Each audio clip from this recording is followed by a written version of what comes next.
Bonjour mes alchimistes, j'aimerais vous parler des 5 blessures de l'âme et faire une petite vidéo sur chaque thème.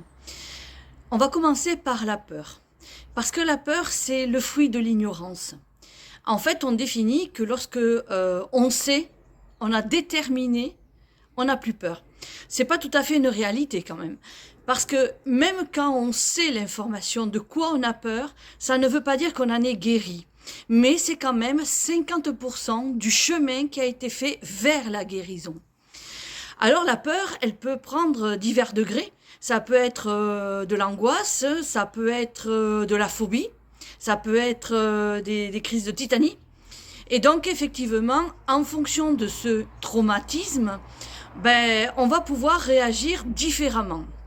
Donc, vous avez des gens qui sont angoissés dits de naissance, et c'est une éducation. En fait, ce sont des personnes qui ont été mises en difficulté dès le départ par des affirmations qu'ils ne valaient rien, qu'ils n'arriveraient pas, ou que, au contraire, par amour, les parents ont fait tout le travail d'évolution pour l'enfant, pour lui éviter certaines étapes, et l'enfant n'a pas appris ce qu'était la manière de se défendre, la manière de réagir, et donc il y a une projection qui s'est faite et l'enfant devenu adulte n'a plus capacité de savoir comment évoluer avec une étape de vie sur la peur. La peur peut provenir aussi des vies antérieures et malheureusement ça arrive très souvent parce que la peur est associée à la loi de la mort. En fait, on dit que lorsque une personne meurt violemment, cette mémoire-là a du mal à s'effacer et donc l'âme l'emporte dans son bagage karmique et ça va faire que peut-être, mais il n'y a aucune obligation non plus, peut-être dans une prochaine vie, elle va amener ce souvenir de cette mort violente. Surtout, c'est l'énergie de la souffrance que cela a engagé au moment de mourir qui fait que cette mémoire va devenir un thème traumatique au niveau des peurs. À l'exemple, dans une autre vie, il y a bien sûr beaucoup de civilisations qui ont été barbares, mais aussi par des rituels. Ce qui est important aussi, c'est un traumatisme lié à un sacrifice qu'on a vécu lors d'un rituel.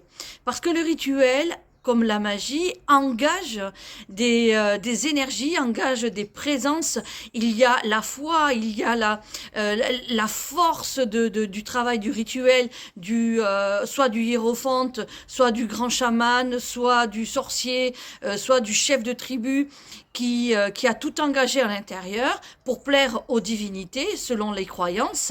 Et donc les enfants qui étaient sacrifiés, et on le sait, que toute civilisation a fait des sacrifices humains, va faire que l'enfant qui va être sacrifié, au départ quand même, pour qu'il n'y ait pas de rébellion, les enfants étaient dopés, étaient un petit peu shootés à travers des potions. Donc quand ils partaient au sacrifice, qu'ils allaient être jetés par exemple dans un cénote, qui est un grand gouffre où il y a de l'eau, ils ne se débattaient pas, ils ne couraient pas, ils étaient comme soumis, mais pas forcément de leur propre volonté.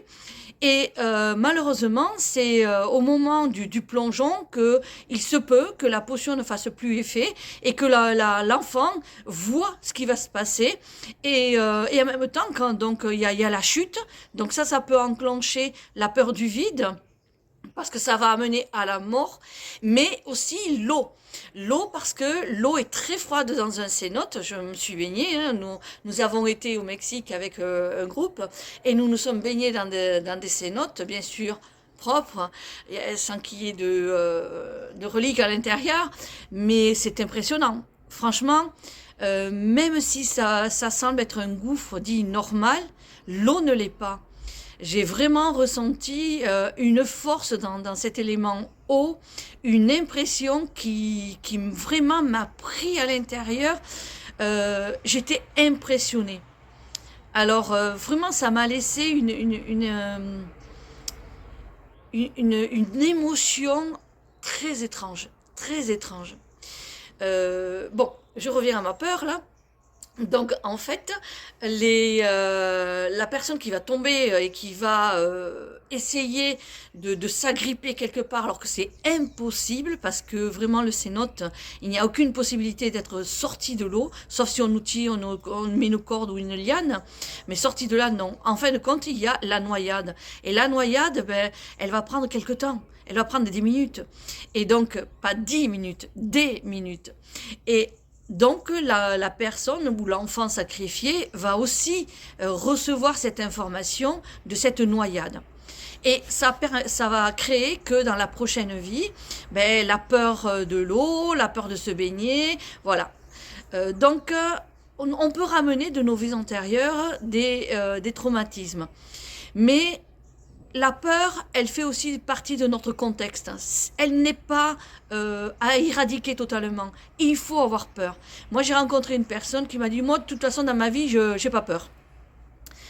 Alors, vous savez ce que j'ai répondu? Mais t'es un fou. Surprise du chef. Mais il faut être fou pour ne pas avoir peur. Parce qu'en fait, la peur est nécessaire aussi. Pourquoi? Parce qu'elle donne un quota d'alarme, elle donne une frontière à ne pas dépasser.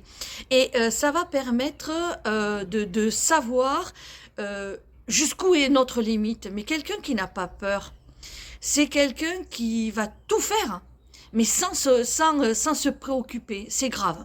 Il faut avoir peur un peu quand même. Il faut avoir peur.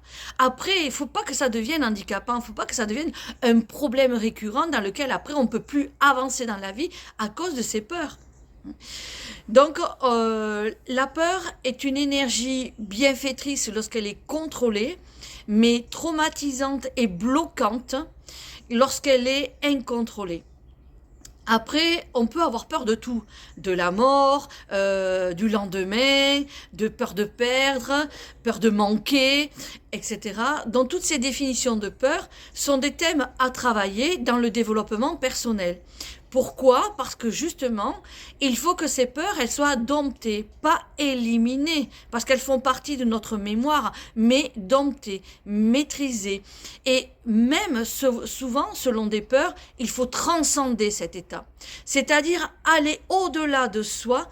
Et quand on va au-delà de soi, on s'aperçoit qu'en fait, la peur n'est qu'une notion, non une réalité. Parce que la peur est une illusion dans laquelle on se met des idées de perdre. La peur, c'est quelque chose qui est l'idée de perdre aussi. On a une idée qu'on on va nous enlever quelque chose. Et on n'aime pas ça. Je vous le dis tout de suite, on n'aime pas qu'on nous prenne quelque chose. Parce que ce qui est à nous, on le veut le garder. C'est légitime. Mais après, il faut aussi mettre de l'eau dans son vin. Il faut accepter de partager. Il faut accepter d'oublier. Il faut accepter de détacher. Alors, je viens de lancer un mot parce que la peur, on peut la détacher. Détacher, c'est enlever la souffrance d'eux. À partir du moment où cette peur n'enclenche plus cette souffrance, elle n'est plus une barrière. Elle est, pardon, une émotion de vie, mais elle n'est plus une barrière. Et c'est là où il faut en arriver. Alors, c'est le développement personnel qui va travailler là-dessus, parce que c'est très individuel. La peur a ses origines, et les origines ne sont pas les mêmes pour chaque personne, malgré la même arrivée. Vous avez beaucoup de gens qui ont peur de se baigner, qui ont peur de la noyade, qui n'aiment pas, par exemple, le public, etc. Mais pour chacun, nous avons une raison qui nous est très personnelle, c'est-à-dire une expérience de vie, qui fait qu'effectivement, c'est une peur qui est à soi. Donc, voilà ce qui peut être défini très très succinctement de ce qu'est la peur, mais ça fait sujet de vraiment un grand thème. En école de l'alchimiste, on l'étudie tout un week-end pour vous dire qu'il y a matière à travailler et surtout à pouvoir enlever cette peur, parce que l'enlever, c'est aussi vouloir grandir. Vous avez des gens qui vont rester dans la peur parce que ainsi ça leur permet de ne pas aller au-delà, de ne